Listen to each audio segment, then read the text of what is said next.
está aí. Boa tarde a todas e a todos. Sejam muito bem-vindos à última das conferências de maio, dedicada à nossa grande sócia fundadora, Manuela Silva.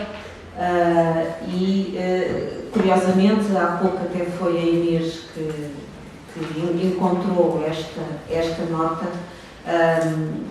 Costumam dizer que não há coincidências, mas de facto esta é uma enorme coincidência, ou não? Há exatamente 30 anos, ou seja, no dia 24 de maio de 1993, a Manuela Silva foi moderadora nas conferências de maio, no tema que na altura foi "Haverá uma beleza que nos salve".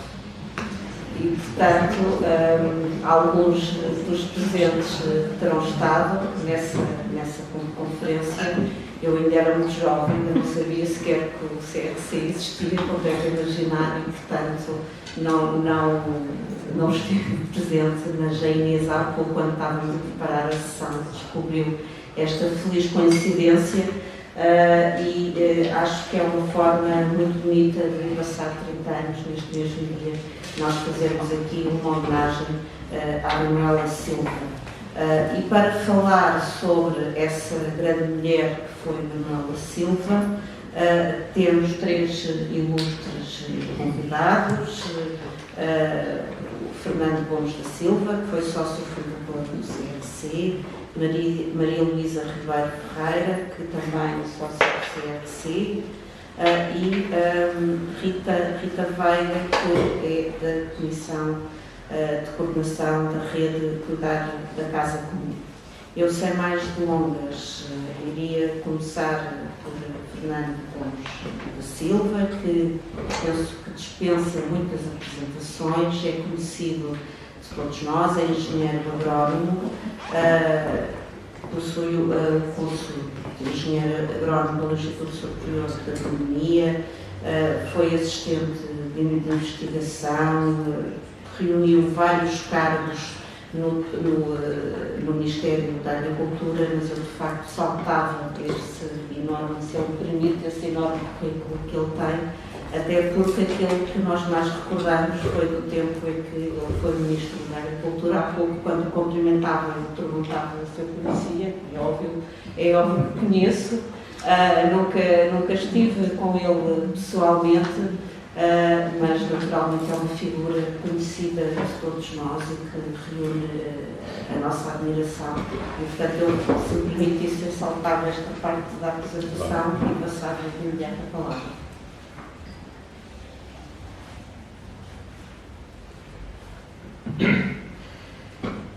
Boa tarde a todas e a todos.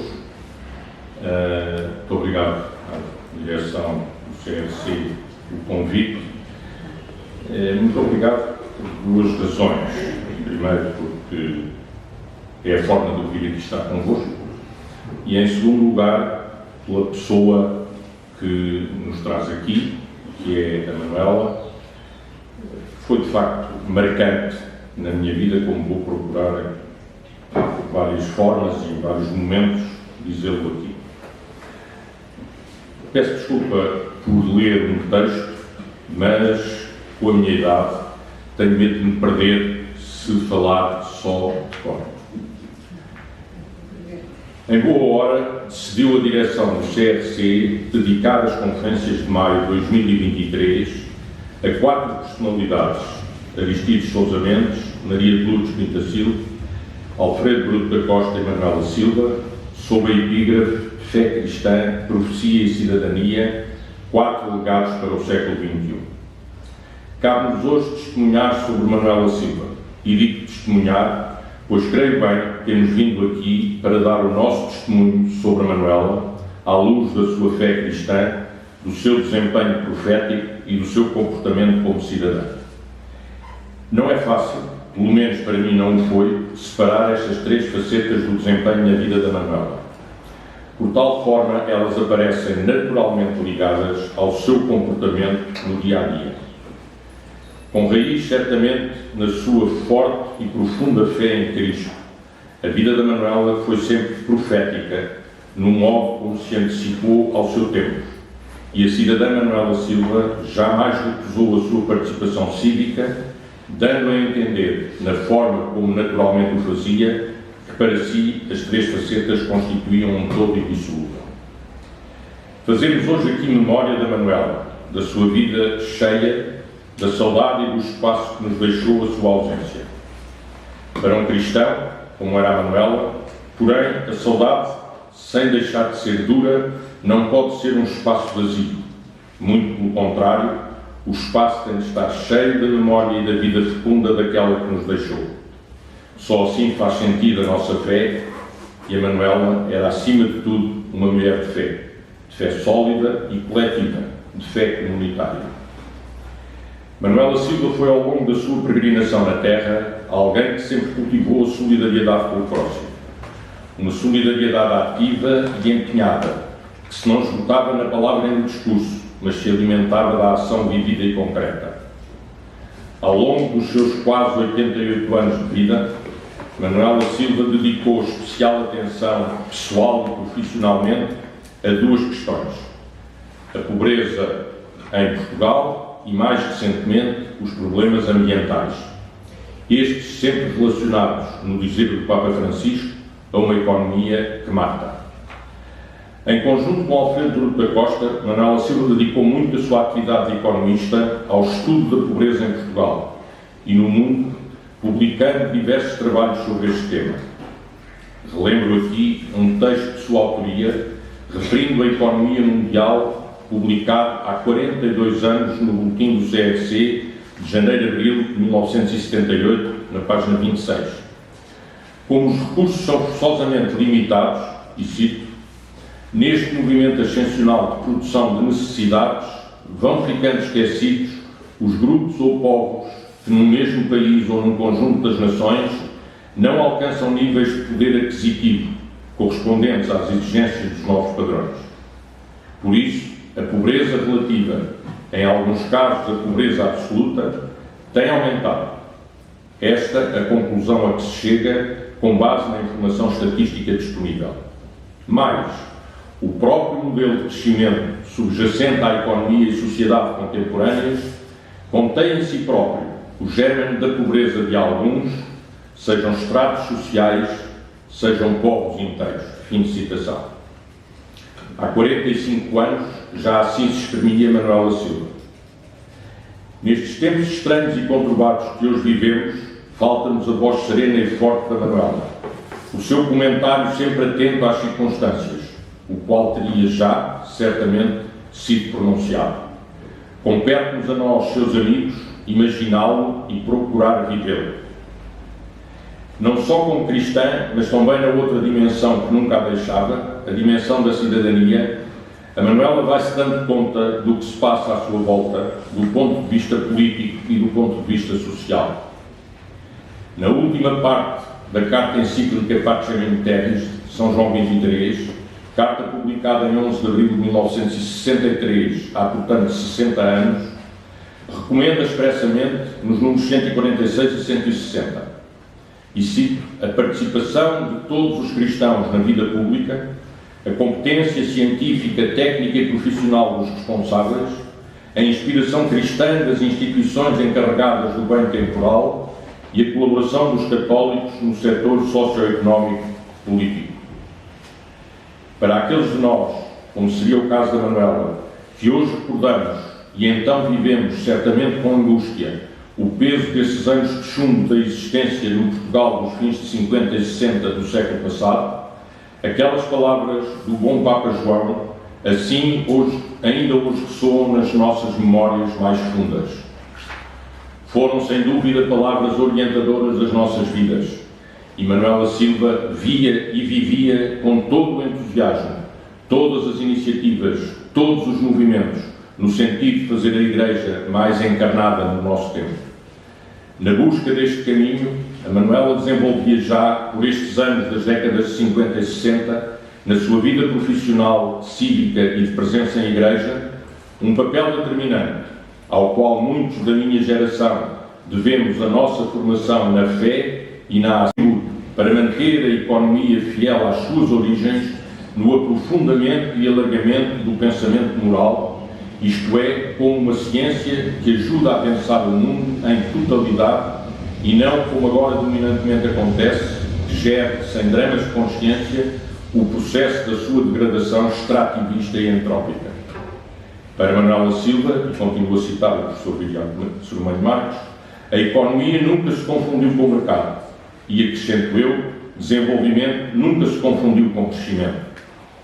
Continua Viriato Sormani Marques no seu citado artigo dizendo: uma economista capaz de ousar o pensamento, como sempre foi Manuela Silva, é claro que se indignou contra o primato cada vez maior da gestão sobre a verdadeira epísteme económica.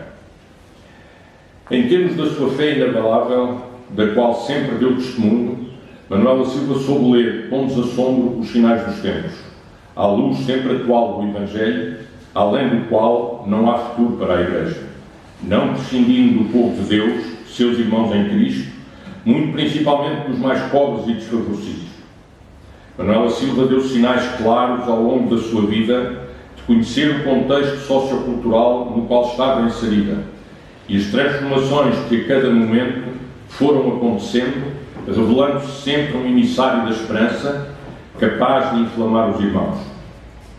A realização do bem comum, o olhar para o mundo dizendo que é possível fazer melhor e vamos fazê-lo, a capacidade de mobilizar e organizar equipas multidisciplinares para atingir esses objetivos, foi assim a Manuela e assim marcou as gerações que com ela tiveram o privilégio de contactar, como a minha.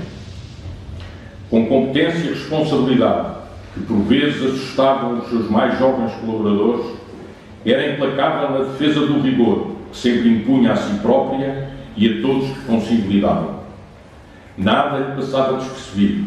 Defendia convictamente as suas ideias, mas sempre com a preocupação de recolher diferentes opiniões e obter diferentes contributos. A Manuela tinha a capacidade de descobrir as pessoas certas para os desafios que se propunha e de revelar o potencial dessas pessoas. A vida e obra de Manuela Silva não pode ser devidamente contada sem essa história de fé. Para a economista, a cidadania ativa era o Evangelho em ação. Numa entrevista publicada em 2004 na revista Faces de Guerra da Faculdade de Ciências Sociais e Humanas da Universidade Nova de Lisboa, explicava que essa, e cito, é a chave do entendimento de tudo. Nada é fragmentado. Há uma unidade por trás, no seu percurso, que é a fé em Jesus Cristo e na Igreja.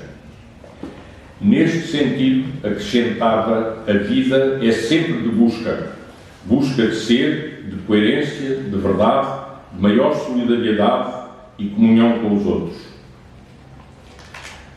Pouco antes de partir ao encontro do seu Senhor, a Manuela exprimia assim, junto de quem a acompanhava, a síntese da sua vida. Digam aos meus amigos que gostei muito de viver. Em sessão levada a cabo no ISEG, em 7 de março de 2020, 5 meses após a morte de Manuela Silva, Joaquim Franco, jornalista que moderou o primeiro painel da sessão Igreja e Cidadania, descrevia assim a intervenção do presidente Marcelo Rebelo de Sousa ao atribuir a Manuela Silva, a título póstumo, a Grande Cruz da Ordem da Instrução Pública. E passo a citar: a economista já tinha sido agraciada em 2000 pelo presidente Jorge Sampaio com a Grande Cruz da Ordem do Infante Dom Henrique. Mas ocorreu a Marcelo que poderia entregar à sua família, a toda ela, a do sangue e com ela a do compromisso diário, um símbolo pequeno para uma mulher tão grande. Recebeu as insígnias em nome da grande mulher, grande professora, recebeu as insígnias a irmã, em nome da grande mulher, grande professora, nas ideias e nos atos, grande portuguesa, uma mestra que nos instruiu, nos guiou, nos motivou, nos deu o rumo para uma sociedade mais humana, mais livre, mais igualitária e para um Portugal bem melhor, disse o chefe de Estado, reconhecendo embora que a homenagem que ela merece vai muito para além da condecoração otorgada. Este reconhecimento do Estado português admite Marcelo ser tardio, A intenção era que fosse com a presença física de Manuela Silva, correspondendo à sugestão que foi recebendo de muita gente. Mas a condecoração foi sendo adiada, nomeadamente por razões de saúde da própria Manuela. Penitencio-me por me ver resignado, e cito Marcelo, a esse adiantamento que acabou por ser irreversível. Mas aqui estou eu, convosco, solidário com esta justíssima evocação. É um pequeno símbolo do muito que todos nós, vindos de quadrantes tão diferentes, lhe devemos e nunca iremos esquecer. É uma mulher incansável, indomável, a tudo resistente, intocável na sua coerência e na sua coragem, concluiu Marcelo Rebelo de Sousa. A riqueza e a pujança do pensamento de Manuela Silva, nas suas vertentes da fé, da profecia e da cidadania, não cabem num apontamento como este. À medida que avançamos, vamos descobrindo sempre algo mais que ficou por dizer, e muito foi, certamente. A melhor forma de terminar é com as próprias palavras da Manuela. Em 2004, sob o título Uma Compaixão Criativa com o Presente, Ouvido o Vento, Lisboa, edição Pedra Angular, 2009, página 35, diz Manuela Silva: face ao mundo em que vivemos, várias atitudes são possíveis. Há quem siga o caminho do aviamento e da indiferença. Há quem opte pela prática do negativismo e da crítica sistemática, culpabilizando terceiros, pessoas, instituições, governos e serviços, colocando-se sempre de fora e acima dessas realidades.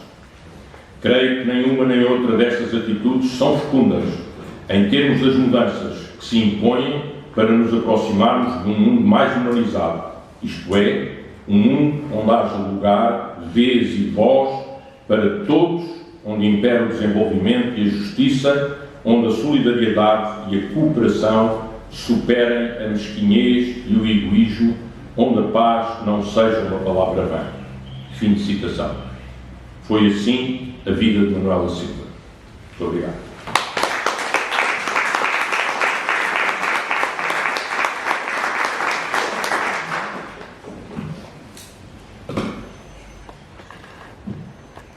Muito obrigada por esta emotiva exposição. De facto, é muito importante para todos nós ouvir este testemunho e da forma que o fez, objetiva, mas emotiva também. E Manuela Silva tem muitas lições para os dias de hoje. Das várias coisas que referiu, eu enquanto autarca, não é? Há algumas que de facto retive, porque acabam por se cruzar um pouco com aquilo que são também as minhas lutas diárias. Uma que tomei nota é que o desenvolvimento nunca se pode confundir com o crescimento. E, de facto, para quem presida uma junta de freguesia que tem muito turismo e que teve um crescimento económico muito grande, mas que também trouxe muito sofrimento a muitas pessoas, não é? Que acabaram por ver as suas casas muito valorizadas e que tiveram que as abandonar. E, portanto, aqui há uns anos atrás, quando eu tentava convencer os poderes políticos de que era importante alterar a lei do arrendamento, que era importante haver limites para o alojamento local, muitas vezes eu usava uma imagem que a sensação que eu tinha era que o crescimento da economia e o que se queria para o país em termos de turismo era como se fosse um barco. Isto era um barco que estava a andar a toda a velocidade. Alfredo, lembra-se se calhar que eu usava muito essa expressão, porque o objetivo era mesmo dar um murro no estômago a alguns dos políticos que faziam as nossas leis e que lutavam contra isto que nós pretendíamos implementar em Lisboa. Eu via um barco a todo vapor e depois a uma dada altura alguém queria que o barco andasse mais depressa. E então, para o barco andar mais depressa, era preciso nós nos livrarmos dos pesos mortos. E os pesos mortos eram as pessoas idosas que moravam nas casas no centro da cidade, era o comércio tradicional que estava no centro da cidade e, portanto, era preciso irmos libertando destes pesos mortos para a economia andar. da natureza, do ambiente, do espaço público, de género, que é uma componente aqui importante que nos irá trazer também, e tem publicadas muitas publicações, muitos artigos nestas áreas que não irei aqui nomear para não ocupar o nosso tempo. A palavra é sua. Muito boa tarde a todas e a todos. Eu recebi do Centro de Reflexão Cristã um convite para falar da Manuela Silva e foi um compromisso que eu aceitei com muito gosto, mas também com algum embaraço, porque várias vezes já falei e escrevi sobre a Manuela Silva a propósito da sua vida e da sua obra, e tinha a certeza que alguém iria falar dessa vida e dessa obra de um modo excelente, como acabámos de ouvir. Portanto, eu resolvi orientar esta minha comunicação para alguns dados que eu considerei relevantes, mas que são colocados de um modo pessoal. E é dentro desse modo pessoal que eu gostaria de homenagear essa figura marcante que foi a Manuela. Vou focar, em primeiro lugar, um dado objetivo, e esse dado mostra como a vida e a obra da Manuela se perpetuaram para além da sua morte, deixando marcas, e esse dado que eu chamo objetivo tem a ver com a atividade dos focos de conversão ecológica. E, neste caso que eu vou falar, do foco a que pertenço, que é o foco ecológico da Capela do Rato, que é uma concretização, como todos os focos, é uma concretização da rede de Cuidar da Casa Comum, que foi, como toda a gente sabe, fundada pela Manuela. E penso que esse foco põe em prática muitos dos preceitos que agradariam à Manuela. Depois, em segundo lugar, vou recordar um dado pessoalíssimo que tem a ver com a minha relação com a Manuela, no modo como ela concretamente me ajudou a resolver e a ultrapassar um problema. Em terceiro lugar, aquilo que chamei um dado curioso que tem a ver com o seu permanente interesse pela novidade. A Manuela era uma pessoa que gostava imenso da novidade. E eu vou relatar um facto que se passou comigo e que tem a ver com esse interesse da Manuela. Depois terminarei lembrando o modo como a resiliência, a criatividade e a estética estiveram presentes quer na sua vida, quer na obra que ela nos deixou. Então, vamos ao primeiro dado, que é o dado objetivo.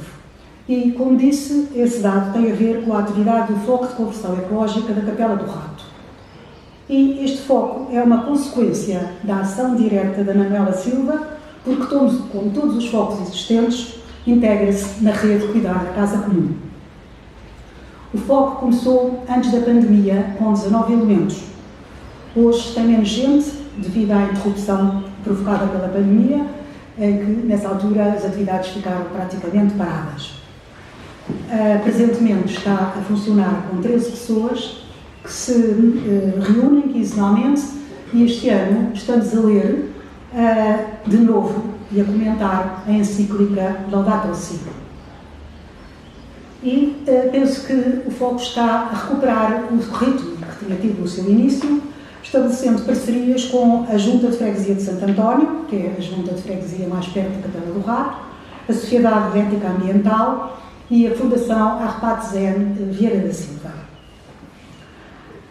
Eu falo das atividades do foco porque eu penso que era algo que interessaria à Manuela, saber como é que o foco continuou. E penso que interessa também àqueles que são amigos da Manuela. E no verão passado, o foco realizou na Capela do Rato um ciclo de conferências e leituras em parceria com a Sociedade Ética Ambiental. E a designação desse ciclo foi Perspectivas para o Bem Comum. Houve duas conferências, uma designada como Ecologia e Espiritualidade, feita pelo Jorge Moreira, a 17 de maio, outra feita por Maria José Varandas, designada como Responsabilidade e Princípio de Precaução, a 21 de junho. E foram apresentadas duas obras, portanto, houve duas leituras feitas, duas leituras comentadas, uma do livro da Rachel Carson, Maravilhar-se, que foi apresentado pelo Jorge Marques da Silva, a 31 de maio, e outra leitura feita por mim do livro do Coetzee, As Vidas dos Animais, a 4 de junho. O foco tem-se reunido quinzenalmente, seja presencial, seja online. E este ano retomamos a leitura da encíclica Laudato Si, que é apresentada e comentada à vez por cada um dos membros do Foco. E há também um contributo do Foco, um contributo semanal para a oração dos fiéis, e o Foco é responsável por uma oração dentro dessa, portanto, da oração dos fiéis. Também lembro algo que a Manuela gostaria de ter assistido, de certeza, que foi no passado 13 de maio, recentemente, o Foco organizou uma visita guiada aos jardins da Gulbenkian, orientada por um arquiteto paisagista que nos explicou todo o projeto ecológico em que o jardim assenta. Foi uma visita muito interessante que nos ajudou a perceber a concepção de um jardim, de modo a aliar a funcionalidade e a beleza, e de modo também a conhecermos os espaços verdes dessa cidade. Também foram falados os arquitetos que estiveram presentes na construção, nomeadamente o arquiteto Ribeiro Teles. Lembro que num jardim próximo da Gulbenkian, que é o Jardim Amália, há um monumento lindíssimo, o arquiteto Ribeiro Teles, é um portão muito bonito e que é chamado o Arquiteto de Deus. Lembro que também foi chamado, também foi lembrado, o arquiteto Caldeira Cabral, e lembro como está cá uma filha, com certeza gostaria também de saber que o seu pai foi lembrado nessa visita feita pelo Foco. Ainda este mês, no passado dia 20, entre as 10 e a meia-dia e meia, ocorreu uma sessão no auditório da Fundação Arrefato Sem Vieira da Silva, e nesta sessão projetou-se o documentário A Carta, a partir da carta encíclica Laudato Si. Não sei se já viram este filme, é um filme lindíssimo, em que o Papa Francisco vai dialogar com 4 pessoas que convidou para virem a Roma, falar das suas terras distantes, em riscos de crise climática e ecológica. Nessa sessão foram também oradores o Juan Ambrosio, professor da Universidade Católica, e o António Marujo, diretor do jornal Sete Margens. Foi uma sessão muito interessante, muito animada, tendo-se esgotado os lugares disponíveis no anfiteatro. A pessoa da Manuela também foi lembrada e penso que ela gostaria muito de saber que esta sessão foi feita. Acho que estas atividades desenvolvidas pelo Foco Ecológico da Capela do Rato seriam do agrado da Manuela e, ao falar delas, acho que é uma maneira de a homenagear. Agora, um dado pessoal que eu devo dizer que hesitei em colocar, mas acho que é um dado que eu devo também à memória da Manuela. Eu sabia que, certamente, os oradores iriam falar da vida e da obra da Manuela, portanto, eu não me preocupei tanto com esse aspecto. Mas se tivesse de escolher 2 valores maioritariamente estiveram presentes na sua vida, eu escolheria, por um lado, a justiça, porque é uma causa pela qual ela sempre se bateu, e, por outro lado, o cuidado, como sendo um dos aspectos que também muito interessou a Manuela Silva. E é precisamente sobre o tema do cuidado que eu irei aqui abordar de um modo pessoalíssimo, porque foi vivido por mim, um episódio em que estive envolvida diretamente com a Manuela, mostrando o modo como ela era uma atenta cuidadora das pessoas com quem lidava, preocupando-se com o modo como o cuidado se poderia concretizar. E neste caso o episódio passou-se comigo. Eu, durante algum tempo, acompanhei a Rede de Cuidar da Casa Comum e integrei a Comissão Executiva da Rede de Cuidar da Casa Comum. Houve múltiplas reuniões que primeiro começaram na Casa da Manuela, depois fizeram na Azóia, na sede da Rede de Cuidar da Casa Comum, e mais tarde no Colégio São João de Brito. A rede estruturou-se, distribuíram-se funções e trabalhos, organizaram-se encontros e conferências e a rede foi-se afirmando e continua de boa saúde, graças a Deus. De início, a minha participação na rede foi ativa, mas paulatinamente eu comecei a afastar-me porque comecei a ter problemas de audição e esta ocorrência impedia-me de acompanhar devidamente as reuniões e de dar uma resposta imediata às múltiplas solicitações que surgiam nessas reuniões. Eu acho que ninguém se apercebeu deste meu progressivo silêncio, ou se calhar pensava que eu estava desinteressada ou que estava com menos afinidade com as propostas da rede. E não era esse o caso. Mas essa minha atitude de não participação foi notada pela Manuela. E um dia, ao voltarmos de metro de uma dessas reuniões do Colégio São João de Brito, ela perguntou: estás a ouvir bem? Não tens problemas de audição? É que te acho diferente e penso que tal não se deve ao desinteresse pela rede. Eu, confrontada com esta interrogação, fui levada a reconhecer que estava a ficar surda e que isto não só me afastava da rede, como tinha repercussões na minha vida profissional. Foi este o primeiro mundo que eu posso estar aqui a falar-vos e ouvir o que estou a dizer. Certamente que esta decisão seria tomada por mim mais cedo ou mais tarde, mas na realidade eu devo à Manuela este alerta que me levou a não adiar um problema que urgia resolver. E desde então o meu mundo sonoro voltou a ser normal e o meu entusiasmo por todos os trabalhos em que estava envolvida também voltou de novo. Agora, um dado curioso, que hesitei também em apresentar, mas este dado tem a ver com o interesse da Manuela por tudo aquilo que era inovador relativamente ao cuidado. E lembro-me que, a propósito desta temática do cuidado, a Manuela me enviou um texto que apareceu na net, publicado a 28 de agosto de 2017, e era um texto da futurologista Nell Watson. Não me lembro, Rita, se lembra deste texto? A Manuela mandou-me este texto, e o título do texto era "No futuro vamos ter amigos robôs". E isto é uma coisa boa. O texto era acompanhado da seguinte apreciação, uma entrevista tão inspiradora como desconcertante. Sempre atenta às novidades, a Manuela leu o texto com interesse. Nesse texto falava-se das inovações tecnológicas como ferramentas possíveis para combater a solidão. E entre muitas outras questões levantavam-se as seguintes. As máquinas vão ter noções éticas ou morais? A resposta de Nell Watson era afirmativa. Uma máquina pode ter uma moral mais apurada do que um ser humano? Aqui as posições tomadas pela autora do texto não eram tão nítidas. Ora, o caráter inédito desta publicação interessou a Manuela. E lembro-me que foi ela a chamar-me a atenção para o artigo, mas eu infelizmente não tenho nenhum registro escrito dos comentários que a Manuela lhe fez. Mas guardei, no entanto, no meu computador o texto que lhe escrevi como resposta a esses comentários e vou destacar alguns passos desse texto porque ajudam também a perceber. Bem, eu escrevi: Querida Manuela, li o texto da futurologista Nell Watson e fiquei impressionada, ou melhor, irritada e indignada. A entrevista é alarmante pelo que revela das possibilidades de robotização da nossa vida futura.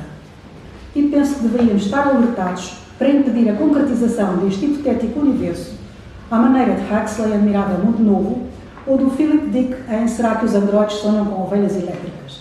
Um livro que serviu de base ao filme Blade Runner.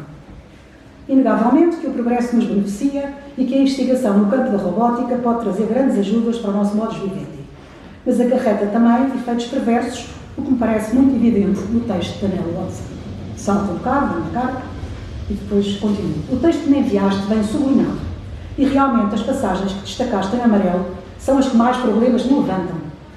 Na verdade, como é possível pensar, e aqui cito os sublinhados da Manuela, que podemos interagir emocionalmente com robôs, tomando-os como confidentes e desabafando com eles? Quem se sentiria consolado em partilhar as suas angústias com o robô?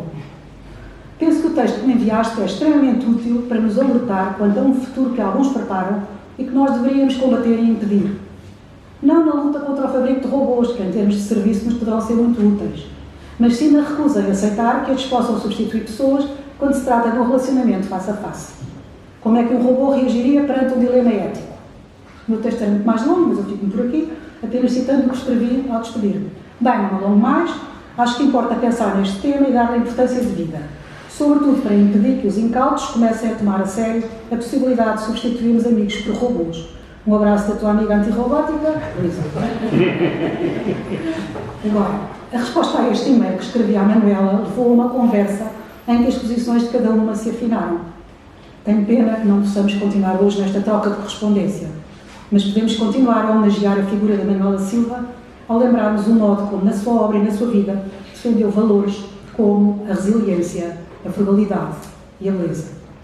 E este é um último tópico, muito breve, os valores da resiliência, da criatividade, da simplicidade e da dimensão estética da vida, na vida da Manuela Silva. Dos diferentes empreendimentos que foi realizando ao longo da sua vida, a resiliência ocupou um lugar cimeiro. De facto, ela foi resiliente nas muitas causas que abraçou, aliando essa atitude à criatividade e ao desejo de construir um mundo melhor e mais belo. Um dos livros que publicou tem precisamente como título Resiliência, Criatividade e Beleza, um título significativo do conteúdo da obra, mas que igualmente retrata as linhas fundamentais de uma vida na qual se destacam as atitudes de procura, de escuta e de compromisso. Resiliência, criatividade e beleza encontraram a sua concretização no projeto inovador que foi a Fundação Betânia, uma organização fundada pela Manuela, num espaço lindíssimo, que é na Azóia, em Colares, onde cada pessoa é incentivada ao encontro consigo mesma, com os outros, com a natureza e com o absoluto. Com a criação deste espaço, a Manuela Silva apostou num estilo diferente de vida, onde o ser teria primazia sobre o ter e onde se fomentaria a simplicidade, a gratuidade e a disponibilidade num convite permanente à descoberta de novas formas de habitar o mundo. De facto, a simplicidade, a gratuidade e a disponibilidade marcaram sempre os encontros e as atividades que aqui ocorreram. Na multiplicidade dos temas abordados pela Manuela, perpassa o convite a uma vida despojada, onde o ser tem predomínio sobre o ter e onde a solidariedade, a sustentabilidade e o cuidado surgem como caminhos possíveis para uma vida diferente, inspirada nas bem-aventuranças do Evangelho. Na Fundação Betânia estimula-se a procura de uma vida simples, em que todos se sintam partes da natureza e a respeitem, sem por isso abdicar de uma fruição estética da mesma. Daí a preocupação de manter um toque de beleza em todas as atividades propostas no seu programa de ação. Encontramos-la no arranjo do espaço em que decorre, nas refeições partilhadas, nas orações rezadas em comum, nos gestos que se trocam, no convite à meditação, tendo os campos no mar como pano de fundo. Penso que honraremos a memória da Manuela Silva se não nos limitarmos a ler os seus textos, mas se tentarmos, a partir deles e do seu exemplo de vida, trabalhar na construção de um mundo mais justo, mais belo e mais fraterno. Obrigada.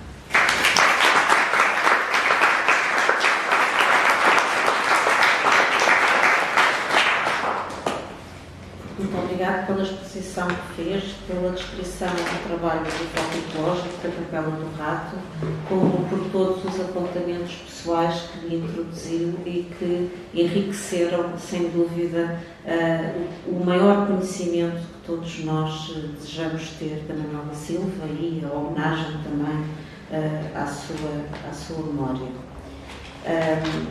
A nossa terceira convidada é Rita Veiga, que é licenciada em Filologia Germânica pela Faculdade de Letras da Universidade de Lisboa, foi professora, trabalhou em edição de texto numa editora, passou ainda pelo Jornal do Público como jornalista e terminou a carreira como tradutora freelancer.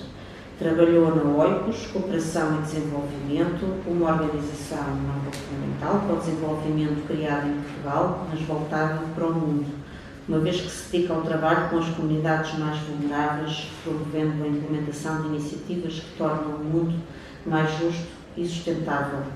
Foi membro da Fundação Betânia, já que referida, a associação criada por Manuela Silva em 1990, da qual saiu para abraçar o desafio de, com Manuela Silva, fundar a rede, cuidar da Casa Comum, onde é atualmente membro da Comissão de Coordenação. Passo de imediato a palavra ao Miguel. Boa tarde. Eu quero agradecer o convite, mas neste momento sinto-me mais ou menos tramado. Os intervenientes anteriores têm mais jeito que eu para estas coisas e porque os azares vinham todos juntos.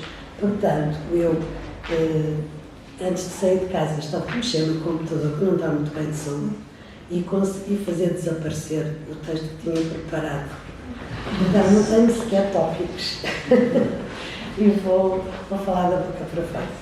E, para além disso, tinha preparado umas folhas para poderem ser passadas em PowerPoint e não há computador, portanto, também não há folhas. Agora vou ter que me ouvir no melhor que eu conseguir dizer. Ora bem, tal como a Luísa, eu também, quando fui desafiada para vir falar da Manuela, fiquei a pensar o que é que havia a dizer. Porque me parece que, além disso, nestes anos que já decorreram, muita gente melhor do que eu, mais conhecedora da Manuela e do caminho que a Manuela fez, pode falar sobre tudo o que nós temos de memória dela e o legado que ela nos deixou. E portanto, fiquei um bocado encalacrada e pensei, bem, vou fazer uma coisa completamente diferente e para ser completamente diferente tenho que me servir daquilo que vem dentro de mim. Portanto, a minha ideia é falar da Manuela, segundo a minha memória e segundo a experiência e o convívio que eu tive com ela, que não foi por muitos anos, mas que foi intenso e que me marcou. De alguma forma eu posso dizer que a Manuela contribuiu decisivamente para aquilo que eu sou hoje. Não sei se valeu muito a pena, mas pronto. Agora, queria dizer-lhes que quando esta decisão também veio de uma situação que é assim. Uma tem a ver com aquilo que se calhar é a minha maneira de ser. O Miguel, que já matura há muitos anos, às vezes deve estar já facto dos meus derrumpares. Mas eu reajo mal quando as pessoas, quando se está a dizer que qualquer coisa está errada, está a acontecer mal, e as pessoas me dizem, é assim. E eu fico furiosa com o é assinismo, como eu digo. Não pode ser. Ora, isso fez-me logo pensar na Manuela, porque ela também não era nada do género de alinhar, não é assim. Ela achava que o mundo se transforma e que essa é uma responsabilidade que nos cabe a todos. E talvez tenha sido uma das razões por que nós nos aproximamos e muitas vezes a nossa relação foi de uma grande cumplicidade. Na Fundação Betânia e depois quando veio a rede e depois com tudo o que ela deixou e que nós ainda hoje na rede continuamos a sentir que a temos do nosso lado, o que é muito grato e muito motivador. Mas vamos por partes. Eu tinha relido, assim, um bocadinho em diagonal, este livro que a Luísa citou, Resiliência, Criatividade, Beleza, porque era aquele que continha os textos dela, do escrito do mês, que ela publicava no site da Fundação Betânia, que eram do tempo em que eu também já convivia com ela. E tinha tirado daí algumas citações para depois escolher. Como eu perdi o meu rascunho, a minha cábula, vou ler mais citações para ver se me safo. Até porque eu não estou aqui para falar de mim, estou aqui para falar da Manuela, portanto não há como dar-lhe voz.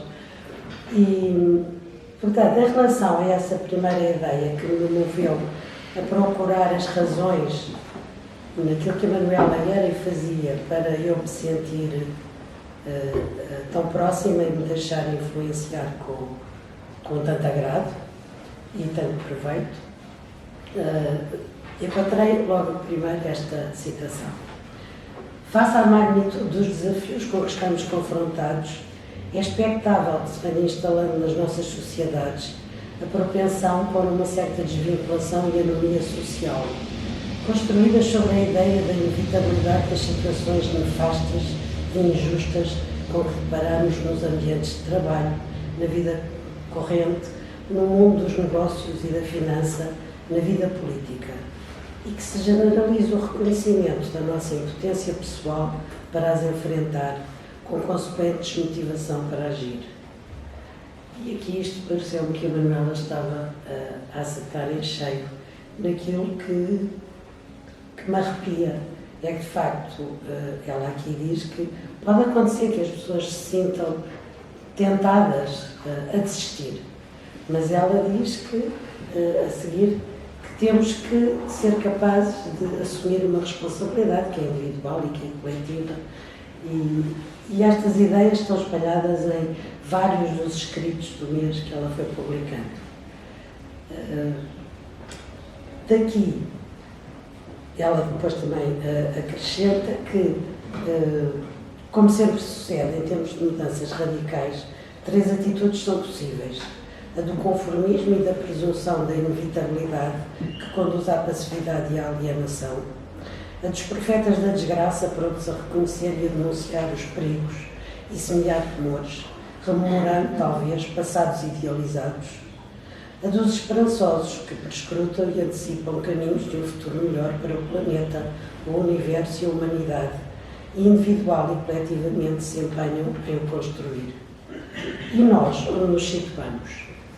E este repto, com que ela termina esta pequena citação, está respondido em tudo o que a Fundação Betânia foi fazendo. Foi aí primeiro que eu me aproximei da Manuela e colaborei também levar para a frente iniciativas, a promover coisas diversas, que indiretamente iam refletir-se nos escritos de Menezes da Manuela, que às vezes ela até nos lia também, mesmo antes de estarem no site, e outras vezes, depois de ter posto no site, conversava connosco sobre isso. Depois promovia encontros que eram as ocasiões que só quem lá esteve, aliás, que sabe perceber bem como era. A sala onde nos reuníamos dava para, talvez assim, com jeitinho aconchegado, umas 20 pessoas. Se fosse mais, só se fosse no verão e com as portas todas abertas. E fazíamos encontros em que pegávamos em temas da atualidade, em textos que tinham saído, refletíamos sobre eles, debatíamos entre nós, e isto tudo com referência sempre à palavra e ao pensamento social da Igreja, que era também uma das coisas que a Manuela tinha sempre muito presente, e depois partilhávamos a nossa reflexão, rezávamos em conjunto, passeávamos ali pela Azóia para ver o mar, ou pelo jardim, chegámos a fazer, só esta parte anedótica, mas que era o que a Manuela fazia connosco. Numa vez que fizemos lá um encontro na Quaresma, a Manuela desafiou-nos, e lá estivemos nós umas horas a fazer isso, a ir tirar os fungos que estavam a invadir as árvores de fruto que ela lá tinha no jardim, prejudicando os frutos. Portanto, cada um de nós, com uma faquinha ou um canivete, lá andávamos, cada um na sua árvore, tentar tirar aquilo tudo. O que é certo é que no verão seguinte tivemos direito a uma oferta de fruta que tínhamos ajudado a crescer. Portanto, a sensibilidade dela também era depois para coisas tão práticas, tão simples e tão divertidas como esta, porque esse foi, não sei se há aqui alguém que esteve lá nessa altura, pelo menos o Miguel esteve, e temos umas fotografias em que estamos todos super bem dispostos, mas às vezes não, está concentradíssimo a olhar para a árvore para ver o que está a fazer e onde é que tem que intervir. Portanto, desses encontros, acho que todos crescemos, amadurecemos, e também se criaram laços de amizade. Foi sempre uma amizade muito sadia, muito gira, em que tínhamos idades diferentes. Só a Manuela tinha 20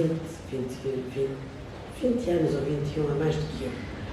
Eu tinha a conhecido ainda quando ela trabalhava com o meu pai nas coisas lá, dos cristãos, quando eu era miúda.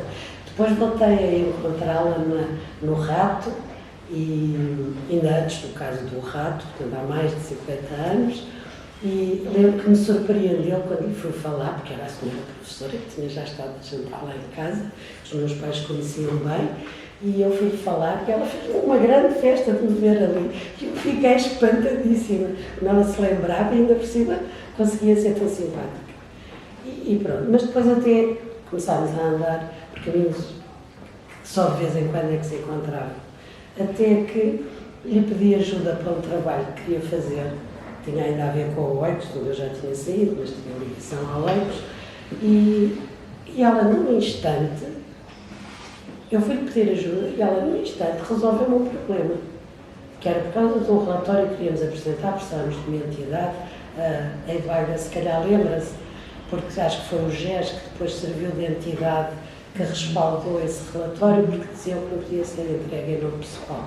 E éramos duas antigas voluntárias do Oicos que estávamos a tratar disso. E no ano seguinte, ainda por cima, com a ajuda da Manuela, o tema do relatório era a pobreza, e tivemos então o Carlos Farinha Rodrigues a ajudar-nos, o que foi, que era sem um relatório de outro nível. Mas tudo isto sempre com a Manuela a zelar, até mesmo pelas iniciativas dos outros, e eu senti muito isso. Bem, mas então, foi no âmbito da Fundação que, ao promover-se, e promoviam-se uns chamados encontros de verão, mais ou menos entre junho e setembro, havia para aí uns 3 ou 4 encontros, e em 2017 nós já tínhamos pegado na Laudato Si no ano anterior. Naquele ano, a propósito de uma outra obra que nos serviu de pretexto para aqueles encontros e a abordagem que fomos fazendo dos temas desse livro, voltámos ao Laudato Si. Tivemos também conhecimento do que já se fazia em França com a Église Verte. E isso foi talvez aquela alfinetada decisiva. Porque perguntámos, mas se eles fazem, porquê é que nós não fazemos? Isto tem de começar por qualquer lado. E resolvemos arregaçar as mangas e fazer o que fosse possível. Também não tínhamos nada a pedir. Mas a Manuela não se fica nas meias tintas. E, portanto, começa na sua rede de contactos, fala para este, fala para aquele, e ao fim de umas semanas nós tínhamos umas 20 e tal entidades de tudo, institutos religiosos, associações, o CRC também, a Fundação Betânia, claro, que era sócio fundador, mas o CRC também foi sócio fundador, desde o início. E entretanto, mais não sei quantas pessoas a título pessoal que aderiram e pronto, já éramos para aí 40 e tal. E nasceu a rede de cuidado da Casa Comum, a Igreja ao Serviço de Ecologia Integral, foi como lhe chamamos de início. E continuámos sempre a crescer, era muito engraçado, porque ainda hoje nós sentimos alguma falta e saudade da forma como a Manuela orientava as coisas, com aquela sua capacidade de se focar, de manter uma certa regra. E hoje, às vezes, eu digo nas reuniões da coordenação, isto hoje está tudo muito disperso e falador e eu vou ser a Manuela Silva. E começa a cortar a palavra e a pedir às pessoas que abrandem um bocadinho. Mas sentimos mais, sentimos que ela nos deixou muito para fazer e que aquilo que vamos fazendo, esperamos que lhe desperte um sorriso onde ela estiver e que nos continue a dar a força para ir para a frente. A rede de cuidado da Casa Comum tem mais ou menos como linhas principais a ecologia integral, que está explanada na Laudato Si, mas, portanto, não é uma ecologia ambiental, aliás, costumamos dizer ambiental, há quem trate disso, sabe muito mais do que nós, e, por exemplo, a ZERB era um dos sócios dos membros da rede. A ecologia social é capaz de ser aquela que mexe mais diretamente connosco, nas coisas que tentamos desenvolver e que era muito especial para a Manuela, que sempre teve uma preocupação bem conhecida pela pobreza, pela economia que deixava pessoas à margem e, portanto, também pelos marginalizados, pelas periferias, etc. E isso é uma linha muito forte na rede atual. E depois há uma terceira parte que nos é muito cara, que tentamos desenvolver e ir sempre promovendo, que é a parte espiritual. Uma ecologia espiritual, uma espiritualidade evangélica, ou mesmo uma teologia da criação. E isso leva-nos também a uma outra coisa que se desenvolveu na rede e que a Manuela acompanhou desde sempre com muita vontade e também incentivando, que foi, nós hoje somos claramente uma associação ecuménica, não tanto porque temos os outros já dentro da associação, temos ligação, mas cada vez que promovemos um tempo de oração e fazemos com alguma regularidade um tempo de oração, uma vigília, uma coisa, é sempre feito em conjunto com outras igrejas cristãs. Eu costumo dizer, para mim, o passo a seguir, que eu gostava de lá chegar, era o interreligioso, porque eu continuo a achar que há outras religiões que, não sendo cristãs, comungam connosco uma série de linhas mestras daquilo que está na Laudato Si, que nos guia. Porque, essencialmente, guia-nos a Laudato Si e, em geral, o pensamento social da Igreja. Bem, mas agora, depois da rede, queria ainda dizer-lhes que, em relação ao futuro da rede,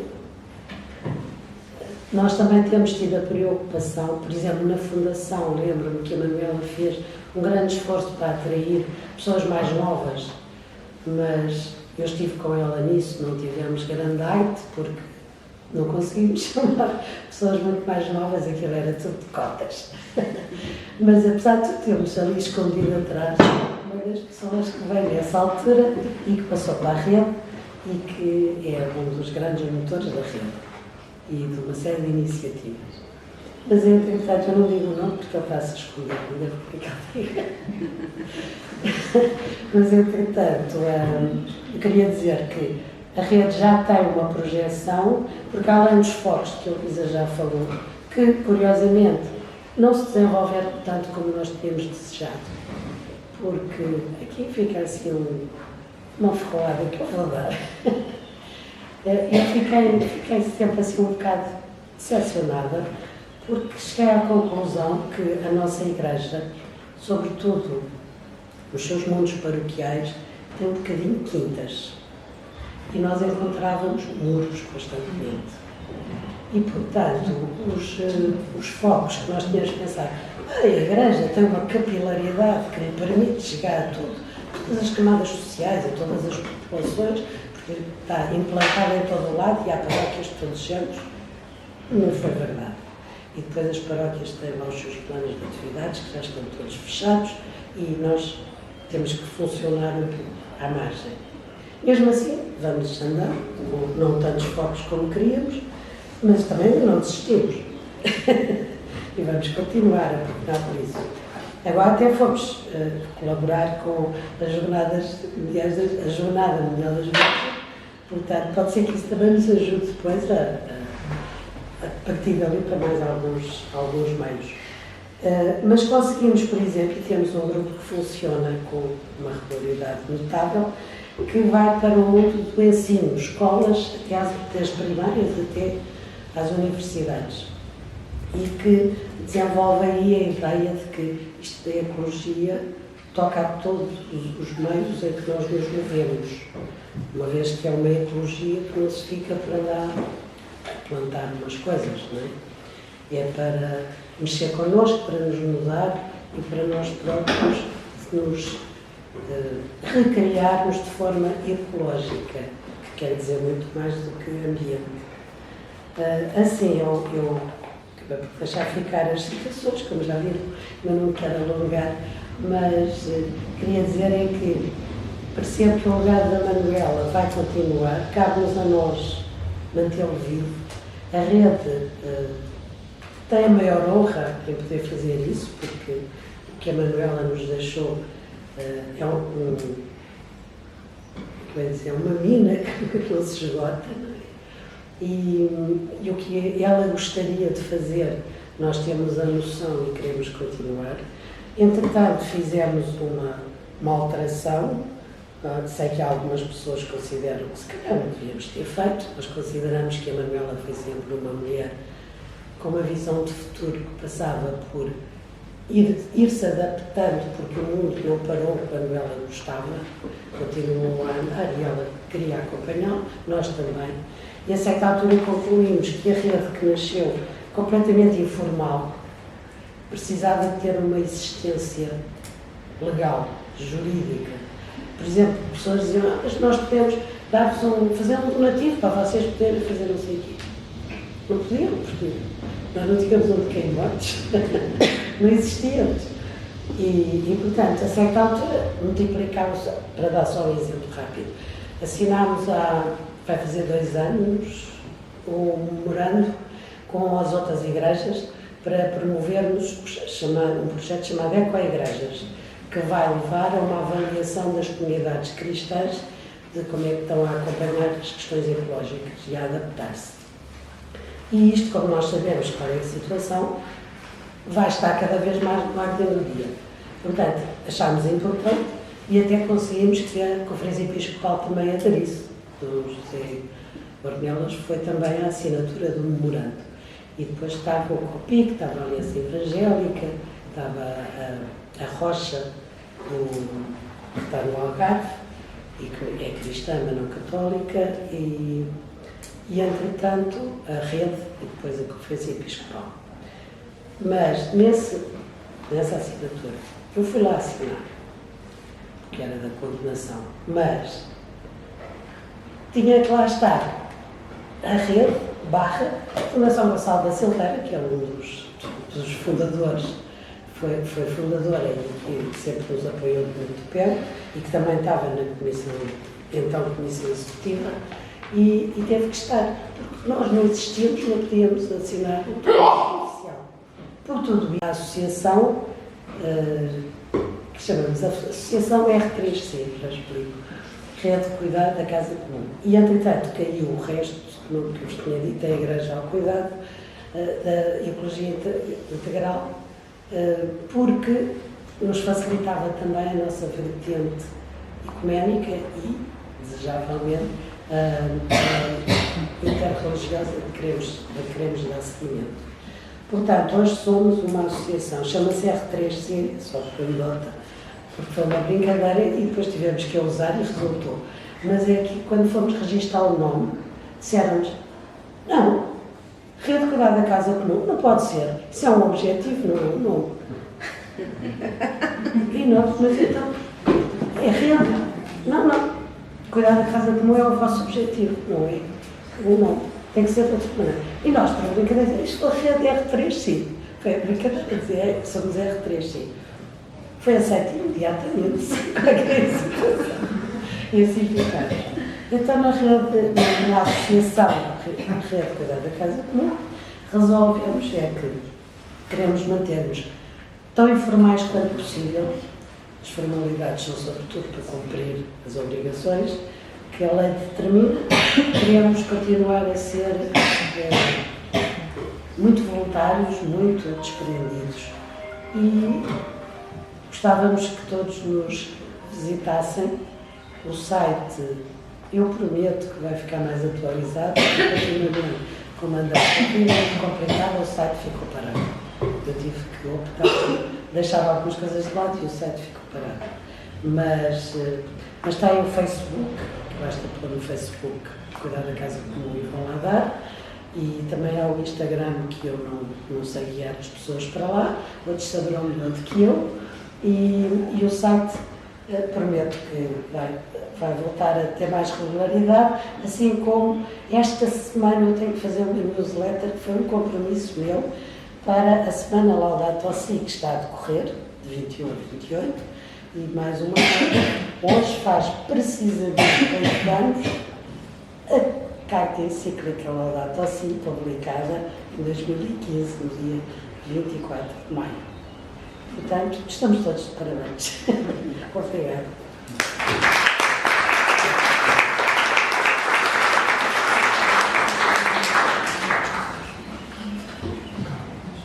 Muito obrigada por todos os esclarecimentos que nos trouxe, foram muito enriquecedores.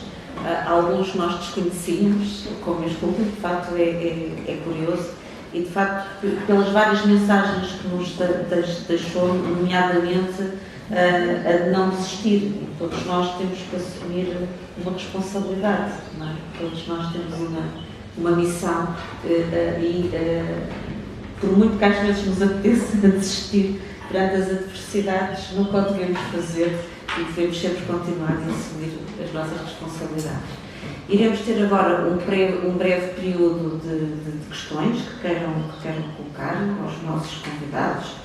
Eu tenho já uma primeira inscrição por parte do nosso Presidente, só então.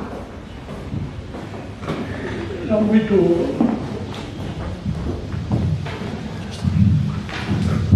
muito rapidamente, é mais um testemunho. Eu devo muito a Manuela Silva, a minha ligação ao CRC é muito a Manuela Silva, e ela é uma pessoa que realmente criou muitas iniciativas para além do CRC, foi aqui falar da Fundação Botânica, cuidar da Casa Comum, mas ela multiplicava-se iniciativas. Eu, a essa altura, colaborei com ela numa questão que tinha a ver com as árvores, diminuir o número das árvores na posse dos particulares. Portanto, era mais uma atividade em que ela estava envolvida. Por outro lado, eu fiquei impressionado. Ela, depois de se aposentar, publicou 8 livros. Uma série de 3 livros com conferências e intervenções muito interessantes que ela participou, com riqueza muito interessantes. Depois publicou 3 livros, já na sequência daqueles textos que ia publicando, 3 livros de espiritualidade muito importantes, e no meio participou em 2 livros sobre as mulheres, ela já tinha no quadro do CRC feito um grande trabalho sobre a questão das mulheres na Igreja, mas esse trabalho desses 2 livros, o primeiro só com mulheres e o segundo evoluíram e entenderam com mulheres e com homens, efetivamente ultrapassam apenas a condição cristã e são 2 livros extremamente interessantes que infelizmente não estão disponíveis porque as editoras faliram e os livros desapareceram, que é uma coisa que também acontece. Para além disso, ela tem uma obra científica e social, de intervenção social muito grande. Eu só queria dizer, eu sou docente do mestrado de migrações, nós usamos ainda alguns textos sociais dela, algumas obras, e queria dizer também o seguinte, aliás, ela é uma referência sobre a questão das mulheres e do trabalho sobre as mulheres. Ela tem, por exemplo, um trabalho, o emprego das mulheres em Portugal, a mão invisível da discriminação sexual no emprego, editado para afrontamento, que é uma obra fundamental para o combate à desigualdade salarial. E queria só... Ela é uma referência não só para nós, cristãos, mas é uma referência em geral para as mulheres na sociedade portuguesa. Eu achei com muita curiosidade que, por exemplo, uma organização laica, a Plataforma dos Direitos das Mulheres, a Manela Silva aparecesse juntamente com a Pinta Silva, mas até mais que a Maria Luz Pinta Silva, com uma referência para essa Plataforma de Direitos das Mulheres. Só isto. Mais alguma intervenção?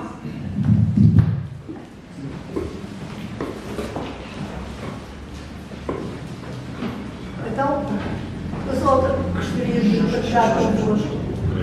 partilhar convosco que o meu conhecimento da Manela Silva se fez de uma maneira completamente informal, num grupo de amigos, em que partilhávamos, encontrávamos periodicamente, partilhávamos as nossas ideias, os nossos ideais, os nossos problemas,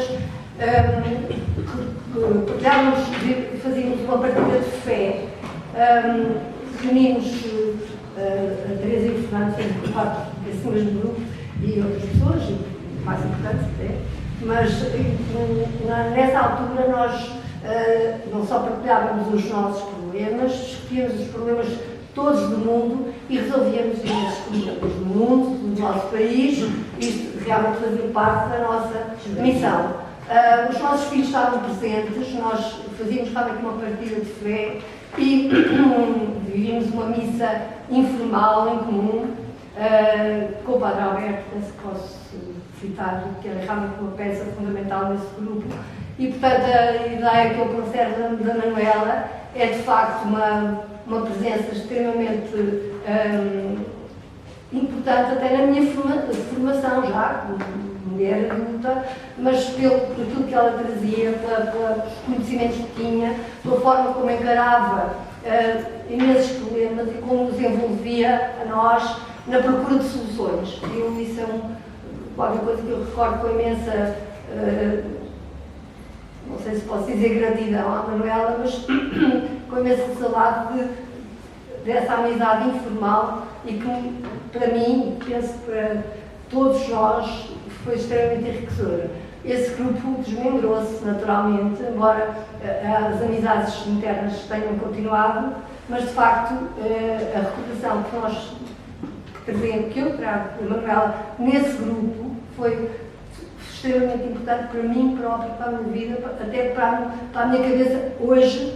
E posso ainda acrescentar que acabei de ler há pouco tempo o livro do Alfredo Costa Costa, Ver sobre a Pobreza, que me deixou completamente fascinada e que me, digamos assim, acrescentou alguma coisa que eu não tinha sequer dimensionado completamente do que era o testemunho da Manuela, do que era a vivência da Manuela, do que era aquilo que a Manuela nos comunicava também. É verdade. Se fosse assim, eu só queria chegar para si. É que estavam a virar Só queria reforçar que eu conheci a Manuela, em princípio, ligada à atividade das mulheres na área da agricultura, em algumas reuniões, mas depois conheci a Manuela na vivência cristã e assisti à evolução da Manuela, de uma pessoa austera, para uma humanização muito grande. Ainda me lembro da primeira vez que a Manuela assou um frango. E ela juntou os amigos e foi capaz de assar um frango. Isto era uma coisa, pronto, ela, até esta evolução, porque ela era só, não tinha filhos, não tinha tido que fazer esse percurso. E fez esse percurso para poder estar com os amigos. É o todo pessoal.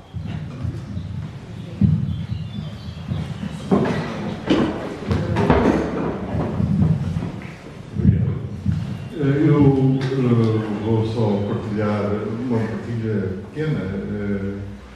Eu tive a oportunidade de contactar a rede do cuidado da Casa Comum através de uma apresentação que Manuela Silva foi fazer à Igreja do Campo Caramba. E pronto, fiquei extremamente sensibilizado. Surgiu imediatamente um foco na paróquia do Campo Caramba.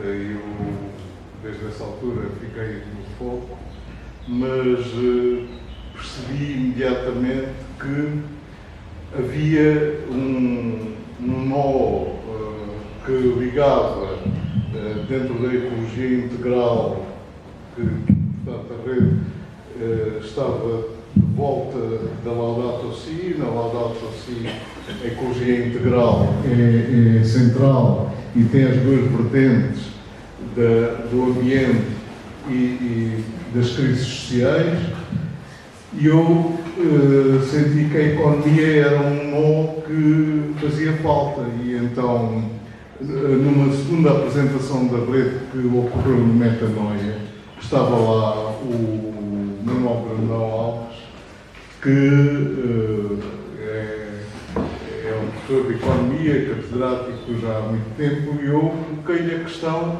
de que gostaria de perceber, refletir um bocado mais. Então ele pôs-me em contacto com Manuela Silva, e eu lembro-me da conversa que tive com ela e que me permitiu partilhar das reflexões que se fazem nessa escola. Eu considero uma escola de economia, o Grupo Economia e Sociedade, e onde é possível e se procura realmente integrar as duas vertentes que mencionei da ecologia integral, enquadrando-as também na questão, nos constrangimentos que a economia impõe e a necessidade de se ver a economia ao contrário, como tendo de ser definida e delimitada pelas necessidades da ecologia integral na sua vertente ambiental e social. Guardo com imensa saudade cerca de um ano de partilha da vida do GES com Manuela Silva. Ela depois deixou de poder acompanhar e pronto, o desfecho é conhecido de todos, e era isto que eu queria partilhar. Obrigado.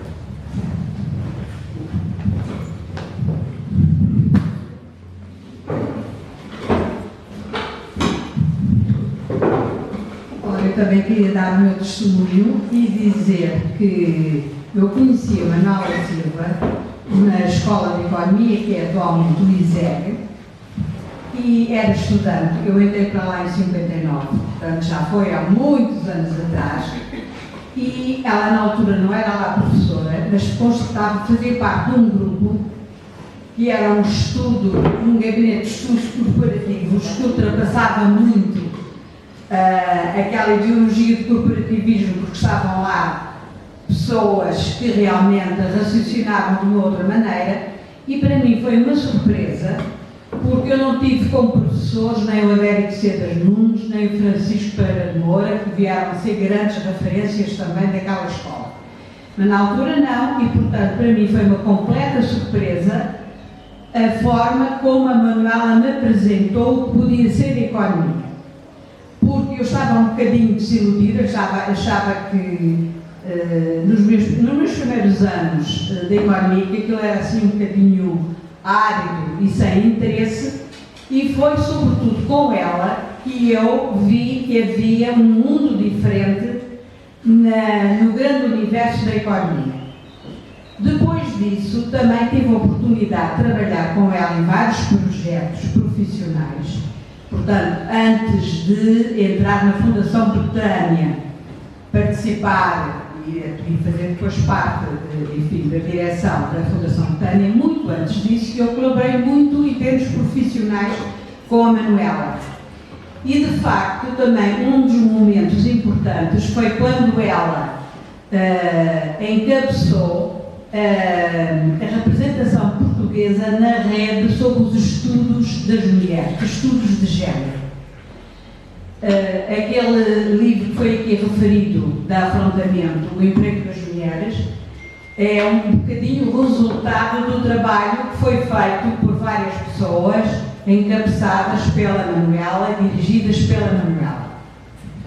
Portanto, eu profissionalmente devo imenso à Manuela, mas também devo muito sobre o aspecto humano, sobre o aspecto religioso, quando comecei a frequentar a Fundação Betânia e a beneficiar dos encontros que foram aqui tão bem descritos, quer pela Luísa, quer pela Rita, e como foi bom termos podido beneficiar do cuidado dela, da companhia dela, e como isso foi tão proveitoso para todos nós.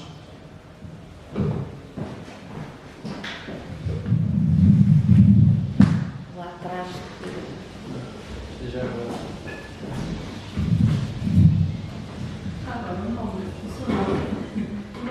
Não consigo lembrar do seu nome. Eu conheço muito bem. Muito obrigada. Eu sou Glória Fonseca, sou da LOF e já conheço aqui a professora Eduarda, alguns contributos também com o movimento da LOF e agora peço desculpa de não lembrar do seu nome. Aquilo que eu vou dizer sobre a professora Manuela Silva não tem qualquer. É a minha experiência, eu conhecia porque trabalhei no departamento de pesquisa social que ela criou para estudos da pobreza. Eu datilografei textos escritos lá pelos investigadores e nesse contacto eu hoje tenho pena de não ter percebido muito mais, porque eu não estava à altura da grandeza da professora Manuela. Muito pouco tempo dela adoecer, eu encontrei-a na sua rua onde morava. Ela ia para o carro, e era sexta-feira, já tinha saído do trabalho, ela ia para a Azóia. E ela ofereceu-me uma boleia. E eu, um pouco constrangida, não a quis incomodar. E eu mais tarde percebi que aquela oferta de boleia não era só uma boleia.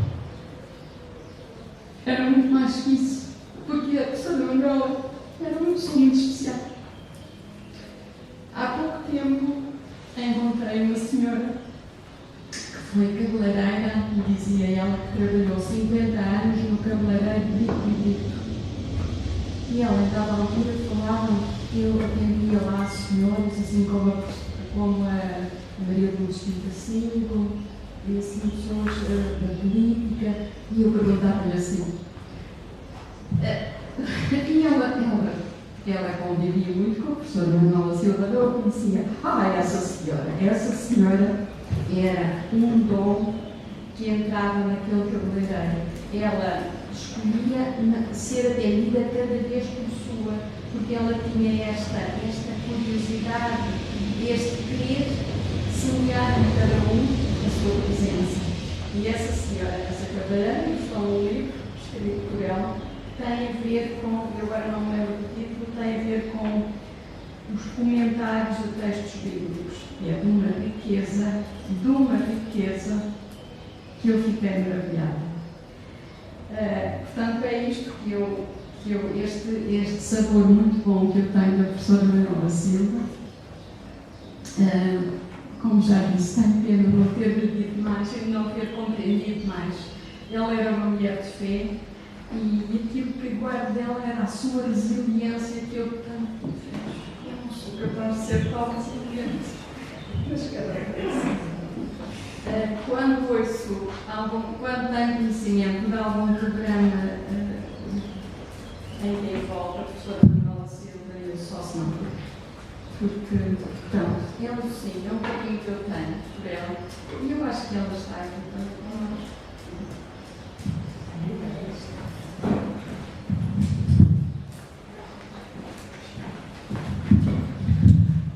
Queria dizer que quando vinha a chegar aqui a Lisboa, eu pensei, será que vale a pena ter feito esta viagem ainda de medita?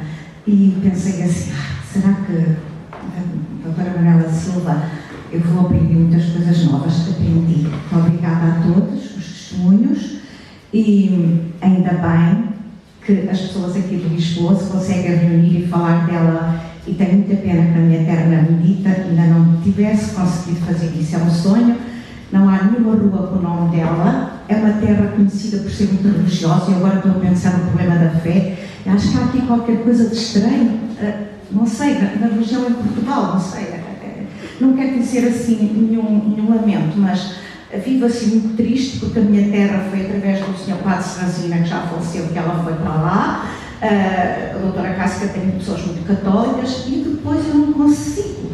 Eu já tento, ela foi lá várias vezes que eu consegui que ela fosse lá na minha escola, pelo menos 2 vezes, mas não consigo conseguir convencer as pessoas de que ela foi muito importante, é muito importante e que nós temos que fazer lá qualquer coisa, não sei lá. Estou a ver que vou passando a minha idade e não consigo, mas eu vou sempre, como disseram aqui, não se deve desistir. Obrigada, desculpem.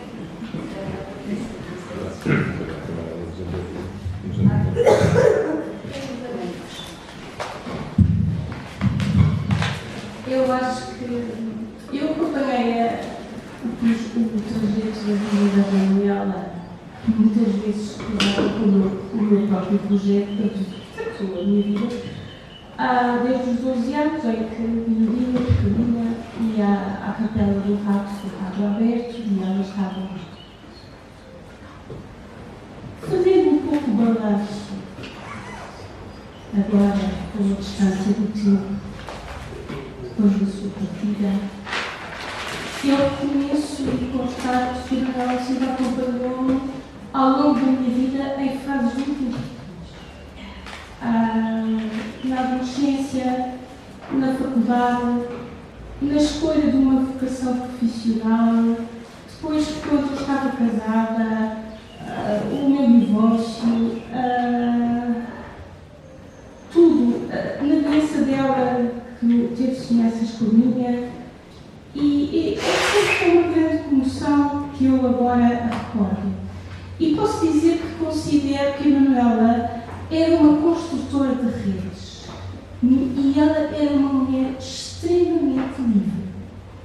Era de uma liberdade imensa em que punha as pessoas em conjunto, criava as tais redes.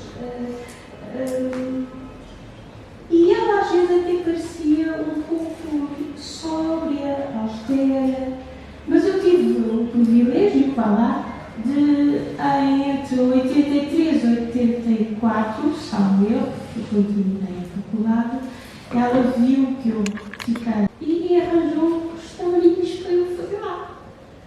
E então, o que é que eu, depois, muitos anos mais tarde, ela disse: "Oh Marina, tu não percebeste que às vezes eu não tinha mesmo nada para tu fazeres, mas quando tu ias lá, segundo o período combinado, tinha que dar qualquer coisa para fazeres." Então, ela sabia do meu interesse e depois, de facto, a minha opção de seguir a carreira das ciências da documentação. Eu sou bibliotecária e documentalista.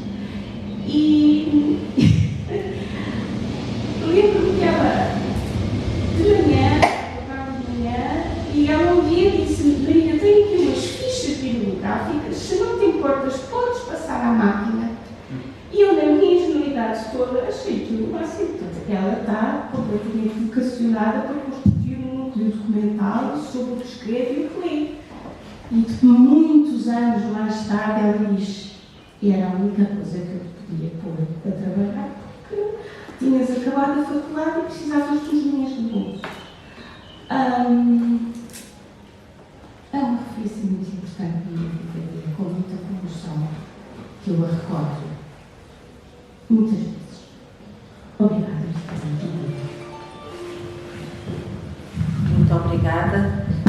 Antes de encerrar esta iniciativa, eu perguntava a algum dos nossos oradores, oradoras, se quer fazer algum comentário, encerrar.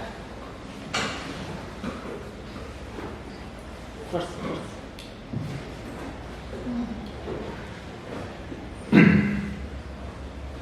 Eu creio bem que a nossa vivência com a Manuela, por todos os testemunhos que foram aqui expressos, foi muito intensa e o espaço que ela deixou vazio é muito grande, quer nas relações profissionais, quer nas relações de amizade.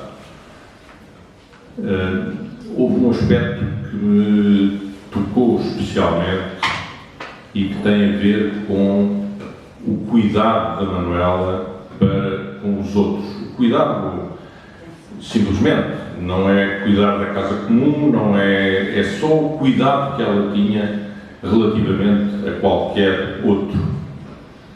E eu gostaria de assinalar aqui, publicamente, um aspecto que vivi diretamente com a Manuela e que tem a ver com a minha atividade profissional e que demonstra bem este cuidado que a Manuela tinha relativamente, enfim, às outras pessoas.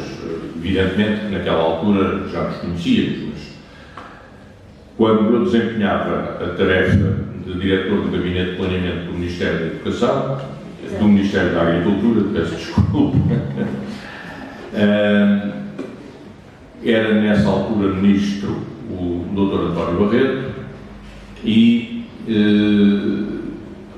a dada altura ele convidou-me para diretor e, como sempre no alto funcionalismo público, como se dizia, diretor-geral era top, o posto mais elevado do funcionalismo público, havia uma tomada de posse. Bem, e a tomada de posse, eu era amigo do Dr. António Barreto e considerava que a tomada de posse era um ato meramente formal, não se acrescentava nada, nem se perdia nada se ele não existisse. E qual é o meu espanto quando entro no gabinete do Sr. Ministro para assinar o ato de posse e não só estava o Sr. Ministro, como era normal que estivesse, estava o Secretário-Geral do Ministério, também era normal que estivesse, mas estava a Sra. Secretária de Estado do Planeamento. E isto é que a mim me deixou completamente espantado. E porquê? Porque a Manuela era nessa altura a Sra. Secretária de Estado do Planeamento e considerou que era muito importante apoiar o seu amigo nas funções, que eram de facto funções, naquela altura, um tanto complicadas pela forma como se exigia que as coisas se despachassem. Nós estávamos em finais de 1900,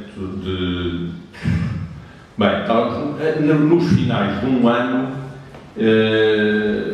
com um gabinete de planeamento que tinha 4 pessoas e o pedido da Sra. Secretária de Estado do Plano era para que a contribuição da agricultura para aquilo que se chamou à época o Plano Manuela Silva estivesse pronta 6 meses depois.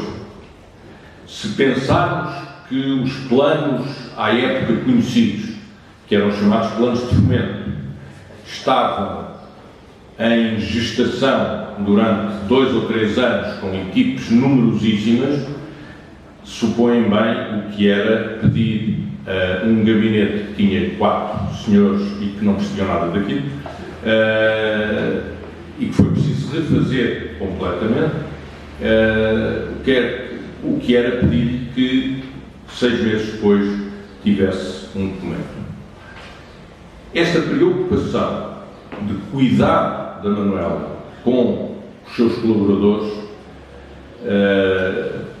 há um outro episódio, mas que eu não vou agora aqui alongar, mas que está descrito no livro, no boletim do CRC. Eu continuo a chamar de boletim, apesar dele hoje ser um livro, mas que está descrito da sessão em que eu participei de comemoração dos... É capaz de ter sido já não sei quantos anos, 30 anos talvez, da Manuela Silva, é esse mesmo, exato.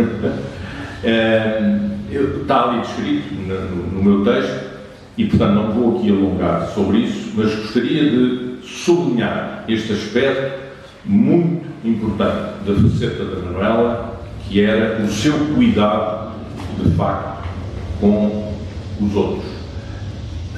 Tive vários testemunhos ao longo da minha vida relativamente a estes aspectos, mas este marcou-me especialmente. Muito obrigado. E com isto terminamos em grande a nossa sessão na aula de perguntar. Não quero dizer mais nada, portanto eu agradeço muito a presença de todas e de todos, muito em particular aos nossos oradores. Esta é a última sessão das conferências de maio. Nós temos tido a preocupação de fazer a filmagem destas sessões para que não só que fique documentado, mas para que quem não pode estar presente fisicamente possa depois ir à nossa página e possa consultar. Portanto, nós iremos colocar lá não só a sessão de hoje, como as outras 3 sessões que já tiveram lugar. E, portanto, agradeço em nome do CRC toda a participação, não só na sessão de hoje, como também nas outras 3, e o trabalho conjunto que foi feito por uma equipa, não digo vasta, mas uma equipa pequena, mas muito resiliente também, para manter viva a atividade do CRC, que é uma entidade muito importante e que faz muita falta. E acho que nos dias de hoje, nos tempos conturbados que vivemos, acho que é muito importante ter associações com os valores que o CRC tem bastante vivas e com as gerações antigas, com as gerações medianas e com algumas gerações mais jovens, para manter o legado desta associação e da sua obra e de todas as pessoas que por aqui passaram, como foi o caso da Manuela Silva. Muito obrigada.